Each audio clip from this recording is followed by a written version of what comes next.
Jangan lupa like, komen, dan subscribe channel YouTube TVRI Bengkulu dan nyalakan lonceng notifikasinya.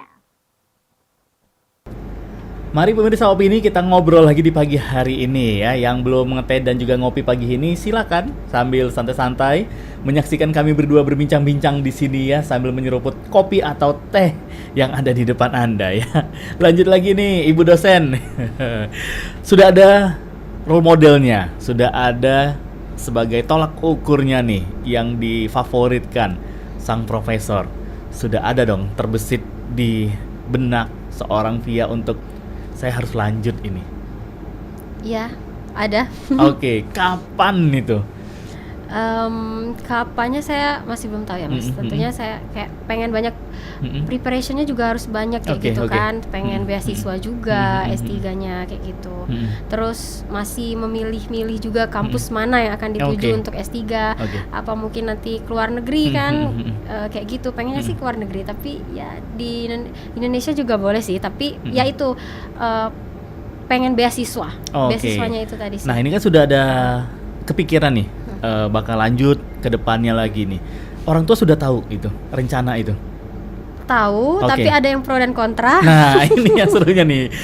Pro-nya otomatis kan ya akan support. Nah, kalau kontranya ini, kenapa? Udah nak capek belajar terus gitu. Kontra itu dari nenek saya sih. Nenek saya itu ini apa namanya? Ya namanya orang tua ya Mas ya, kayak jangan dulu deh S3 kayak gitu kan. Kayaknya abis nikah aja kayak gitu kan. Nikah terus udah punya anak terus baru S3 kayak gitu. Udah nikah dulu aja jangan S3 kayak gitu. Ya, maksudnya nanti S3-nya dipending dulu kayak gitu. Nikah dulu kayak gitu. Oke, karena mungkin takut waktunya kehabis sama belajar dan belajar betul. Gitu. Oke, berarti kalau pro sudah jelas ya banyak yang support. Nah kontranya ternyata hal yang unik justru ya. Malah disuruh udah deh ngajar terus ada jodoh silakan nikah gitu, ngurus anak. Mungkin nanti kalau sudah punya suami dan anak akan berbeda lagi ceritanya dong ya. Mungkin waktu untuk belajar juga akan terbagi otomatis sama suami dan juga anak nanti. Ya itu perlunya cari suami yang support kayak gitu kan, support karir kita kayak gitu. Itu sih Mas. Oke, baiklah, jadi untuk Anda pemirsa Opini yang siap support Via, silakan bisa langsung datang ke YIN Curup ya. Di fakultas apa Via? Saya di Fakultas Usuluddin. Usuluddin. Oke, di YIN Curup ya. Oke. Nah, kita akan lanjut lagi nih ngobrol sama Via ini di luar juga konteks mengenai dosen termuda nih untuk di filsafat sendiri. Saya masih penasaran nih dengan filsafat itu. Nah, kalau seandainya nih orang mau belajar filsafat ternyata dia yang tadi sempat kita bahas di awal bahwa ngeblank di tengah-tengah, mau mundur dia juga udah nanggung, mau maju lagi nggak sampai, mungkin dari pikiran dia udah nggak nyampe lagi nih, tiba-tiba ngeblank di tengah, akhirnya yang tadi ya yang sempat kita bahas ada yang menjadi ateis dan segala macam. Nah menurut Via sendiri nih penyebabnya kenapa sih bisa seperti itu? Sebenarnya fenomena-fenomena kayak gitu nggak bisa dipungkiri, memang banyak ya. Kayak banyak teman-teman saya yang berhenti tengah jalan, nggak kuat juga gitu di filsafat itu banyak. Terus ada juga yang akhirnya pindah haluan, kayak gitu kan. Ada juga dong. Ada kayak satu gitu angkatan. Berarti ya, ini nyata gitu. Berarti real berarti memang itu. Tapi itu tadi sih Mas tergantung pribadinya menurut saya. Saya pernah nanya gitu ya ke prof saya. Prof gitu kan. Emang iya Prof anak filsafat itu banyak yang ateis. Kalau mau lihat orang ateis jangan lihat anak filsafat doang dong. Jurusan lain ada juga tuh yang ateis. Jadi kan Mas gini, pada intinya tuh bukan jurusannya kayak gitu yang menyebabkan pribadi kita tuh seperti itu kayak gitu. Memang pribadi orangnya aja kayak gitu, bukan karena jurusannya. Jurusan apapun itu kalau dibalut dengan keimanan, saya rasa ya aman-aman aja sih. Termasuk filsafat kayak gitu. Nah kalau boleh saya nanya sama Via nih, pernah nggak sih Via iseng nanya sama teman-teman yang mungkin stuck di tengah nih, pikirannya udah kemana-mana atau bahkan sampai yang pindah haluan keyakinannya, atau sampai ada yang tidak percaya dengan adanya Tuhan dan lain-lain, pernah iseng nanya nggak sih kenapa sih kowe begitu? Nanya terus alhamdulillahnya anak filsafat itu kan terbuka untuk diskusi ya. Jadi mereka tuh nggak takut dibubuhi dengan pertanyaan-pertanyaan apapun itu. Jadi ketika saya nanya ya mereka jawab gitu kan. Dan lagi-lagi anak filsafat itu harus, nggak anak filsafat semua harus bisa menghargai pendapat orang lain ya kan, apapun argumen orang lain kayak gitu kan.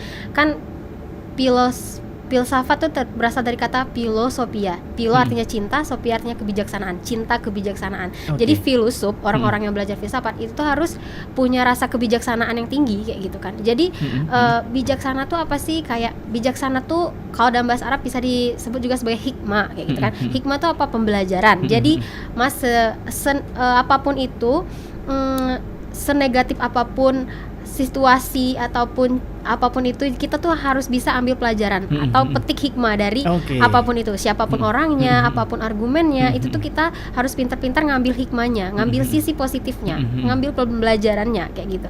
Jadi ketika saya mendengarkan pendapat atau opini teman saya mengenai kenapa mereka seperti itu gitu kan, oh ya saya hargai, itu kan pendapat dia kayak gitu. Ya berdiskusi aja kayak gitu, nggak yang ngejudge sih, itu sangat tidak diperbolehkan ya kayak ngejudge seseorang. Berarti mungkin mereka di tengah jalan ketemu satu hal yang beda gitu ya. Karena kita tidak tahu kan perjalanan hidup seseorang kayak gitu kan. Yang ditentuin itu kan hasil akhir. Gimana misalnya siapa tahu di akhir ayatnya dia berpindah lagi gitu kan, atau gimana, kita nggak pernah tahu kehidupan seseorang. Jadi untuk jangan pernah ngejudge gitu kan, ini kan proses atau bagian dari perjalanan kayak gitu. Itu sih Mas. Luar biasa sekali. Berarti memang ternyata filsafat itu kalau bisa kita bilang sesederhana itu artinya ya, cinta tentang satu kebijaksanaan. Bagaimana kita menanggapi hidup, harus ada hikmahnya. Setiap ucapan-ucapan itu kan misal ada musibah, oh tenang, nanti ada hikmahnya, Oke, ternyata bisa dibilang kita semua ini adalah filsuf gitu, karena kita memetik hikmah dari satu kejadian ya. Oke. Kita kembali lagi nih untuk tantangan dosen muda nih, yang menurut Via memang benar-benar, wah ini tantangan yang menjadi momok lah gitu, sebagai seorang dosen, baik itu dalam pengabdiannya kah, ataupun dalam hal-hal yang lain. Tantangan terberat itu tentunya kayak ya itu dalam hal kepenulisan itu ya, harus kayak ada target-target kayak gitu, ada target sendiri. Kayak jenjang karir seorang dosen itu kan dilihat dari seberapa banyak ya, tulisan itu juga dilihat kayak gitu loh Mas, skornya, grade-nya itu. Jadi kadang kayak gini loh Mas, tantangan itu kayak kalau misalnya kita lagi bad mood gitu kan, atau lagi ada masalah, tapi kita dituntut untuk harus menyelesaikan suatu tulisan atau suatu karya ilmiah lain gitu kayak gitu itu kan jadi kayak aduh kayak gitu, mesti ngumpulin moodnya itu lebih ekstra lagi nih kayak gitu. Itu sih Mas, challenge seorang dosen tuh ya itu menulis, menghasilkan suatu karya kayak gitu kan, mengabdi kayak gitu. Justru tantangannya bukan dari mengajarnya, bukan tantangan dari mahasiswa-mahasiswi, malah tantangannya dari tuntutan itu tadi ya, harus menulis. Alhamdulillah kalau mengajar itu kayaknya memang passion, alhamdulillahnya dari kecil itu tuh dulu tuh suka kayak SD tuh bahkan tuh diamanahkan guru ngaji saya untuk ngaji anak-anak yang masih ikro. Jadi tuh basic ngajar itu tuh kayak udah suka ngajar tuh emang passion gitu, ngajar gitu. Memang jiwa menjadi seorang pengajar ada dari orang tua. Orang tua ada dari guru kah? Ayah saya guru ayah. Berarti memang ada buah yang jatuh gitu ya dari sang ayah untuk menjadi seorang guru, akhirnya jatuh juga ke anaknya. Nah kalau untuk ngobrol soal keluarga, Via ini berapa bersaudara? Dua. Berarti Via nomor pertama atau kedua nih? Pertama. Pertama. Berarti yang kedua masih kuliah. Masih kuliah. Filsafat juga nggak? Enggak, dia HI. HI internasional. Berarti calon-calon ini ya, berarti duta besar, kayak yang bakal nanti kerja ke luar negeri gitu ya. Kenapa dia nggak Via ajak untuk meneruskan juga mengikuti? Ya ini sebenarnya pembahasannya balik ke ranah potensi ya. Ini buku saya kebetulan nanti tentang potensi manusia. Sudah di-spill sedikit-sedikit ini ya. Itu, tentang potensi.